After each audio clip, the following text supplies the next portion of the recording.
not a government where some strong man orders people around and banishes enemies. I think that it is important for us to remember that we live in a democracy. And by definition, then, the way we solve problems is by everybody participating and arguing and occasionally having a compromise. Welcome back to the Steve Malzberg Show. Former Congressman J.D. Hayworth here to debate the current president. We don't live in a democracy, Mr. President. We live in a constitutional republic. Of course, that was beside the point because the president was getting partisan and getting ready for an election by claiming he's nonpartisan and everybody can get together and make things happen. We want you to join us here in the conversation at 1-877-Newsmax. That's 1-877-639-7629. And of course, our good friend for whom this program is named, Steve Malzberg, standing by doing his telecommuting. And from the convention hall at the Wells Fargo Center in Philadelphia, we've got Milo Yiannopoulos, the tech editor for Breitbart.com. And he is a guy who has offered his point of view, provocative, generating some controversy. Milo, it's great to have you here tonight on Newsmax TV. Hi, how are you doing? Doing great, thanks. And last week, you were in Cleveland. I understand you spoke at a Gays for Trump rally. Why, in your opinion, Yes, should gay Americans support Donald Trump over Hillary Clinton? Well, it's very obvious to me why Trump might appeal to gay people. He's bombastic, he's loud, he says what he thinks, he hates political correctness. That seems to me to be entirely in line with gay culture in general. But more important than that, he is the only person who has run for president this year, not just the people who are still standing, but anybody who ran for president this year who has expressed any seriousness about solving the problem of Islam. And, you know, if you look at the speech that he gave after Orlando and contrast that with Hillary Clinton's, it's very clear which president is more pro-gay than the other. Donald Trump, in my view, is the most pro-gay candidate for president in American electoral history. Milo, let me ask you a question, sir. I want you to respond to what Nancy Pelosi said today on PBS. Ooh. She said so many times white, non-college educated white males vote against the Republicans. And she said they vote against their own economic concerns, rather. They vote against their own economic concerns because, she said, of guns, gays, and God. The 3 G's, she said, and she said God is them voting against a woman's right to choose. What do you make of that white Republican males vote against their own interests because of those 3 G's? Well, they're certainly not voting against their own interests in this election. Donald Trump is a champion of the working classes. He's the champion of the America that the progressive globalist establishment has forgotten about. Donald Trump is the champion of America that thought it was being overtaken by these lobbies from the left, by progressivism, by social justice, by the lunacy of feminism, and by the bigotry of Black Lives Matter. It seems to me entirely obvious that actually this bit of America was voting against their own interests so long as they were voting for establishment Republican candidates. But voting for Donald Trump, they seem to be voting for exactly what they want, which is a fix on immigration, better trade, and of course an end to political correctness. They want the consensus of what you can and can't say that has formed a sort of ossified shell around academia and the media and politics to be smashed. There is nobody better placed to do that than Donald Trump. Gentlemen, we're going to get to the calls in just a second, but Milo, I got to ask you, what is the deal with Twitter? Why can you tweet no more for the rest of your life? Well, I have been banned from Twitter for getting into a fight with a black Ghostbuster. I published a very critical review of the new Ghostbusters movie. It was a critical review because the movie is garbage.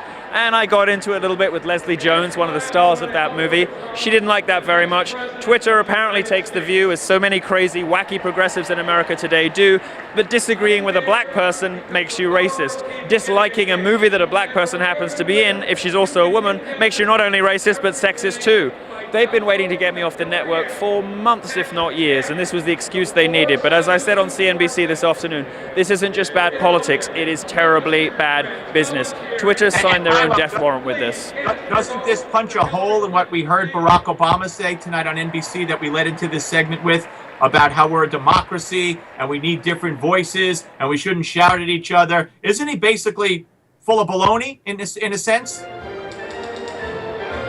Well, Barack Obama is a massive hypocrite on these issues. He says we should have freedom of speech. He's shown no interest in protecting the First Amendment, and neither of any of his friends in Silicon Valley, nor anybody in the Democratic Party or the left-wing movements ever, anywhere. Feminists are allergic to free speech. Black Lives Matter is allergic to free speech.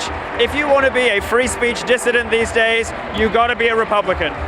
It's very loud here, as you can tell. It's pretty excitable. They're getting excited for later. Well, and a lot of folks are excited to have the chance to come on Newsmax TV with phone calls. Let's go out to Fontana, California, where Juliet is standing by. Hi, Juliet.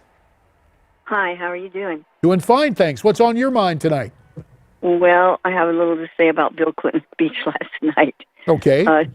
Slick Willie is a really good storyteller, and listening to his version of his life with that woman, you would think that he actually loves and respects her. What about the whole notion, say what you will about Bill Clinton, Milo, but he does have an ability to stand in front of a stage and make those in that irony-free zone that is the Democrat convention just go along with him. Will we see the same kind of magic tonight from the current president, Mr. Obama?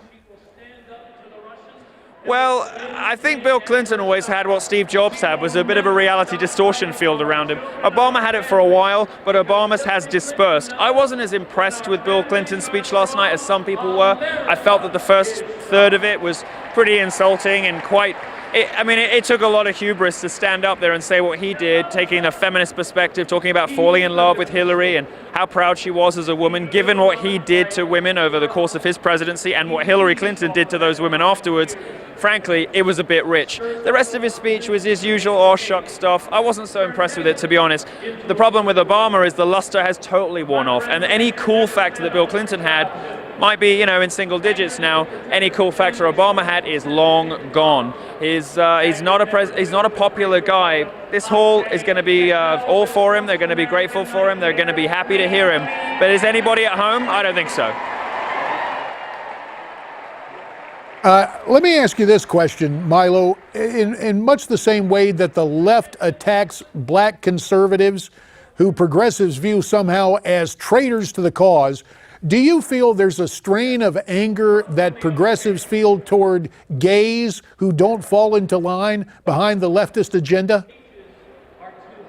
Oh, of course. And you know what? It wasn't a big deal for me to come out as gay. All this stuff about people being oppressed and marginalized, I've experienced nothing but mollycoddling, pandering, and special treatment as a gay guy.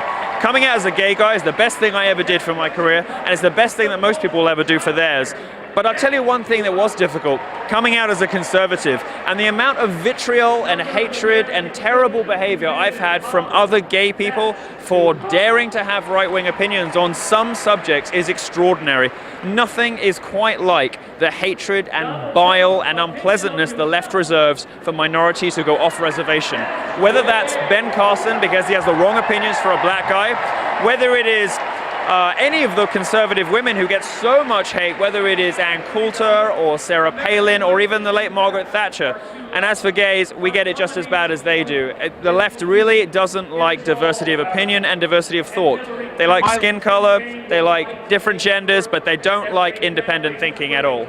Milo, what is it about the gay movement in this country that totally ignores what happens to gays in other countries? And many of those other countries, by the way, have given money quite freely to Hillary Clinton and the Clinton Foundation. What is it that it makes them ignore what goes on there and what Hillary has done in taking money, but focuses on supposedly Christians in this country? Got only about 45 seconds, Milo.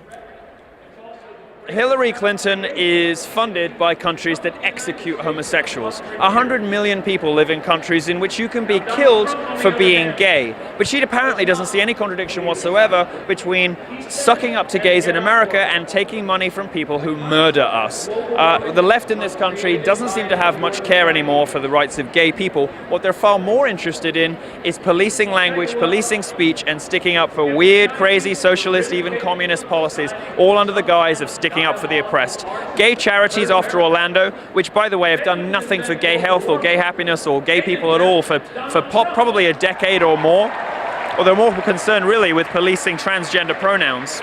What gay charities did after Orlando, in my view, is enough to make, I think they should all be shut down. I think every gay charity in America should be shut down after Orlando. And the left's pandering and hypocrisy on this issue is sickening. But the good news is, lots of gay voters are waking up, lots of gay people are realizing, and lots of gay people are going over to Trump. And the bad news is we're out of time. Milo Yiannopoulos, we thank you very much for your time from Philadelphia. You always have a spot here at Newsmax TV. We're not like Twitter. We're happy to have you back. More of the Steve Malzberg Show as we continue right after this.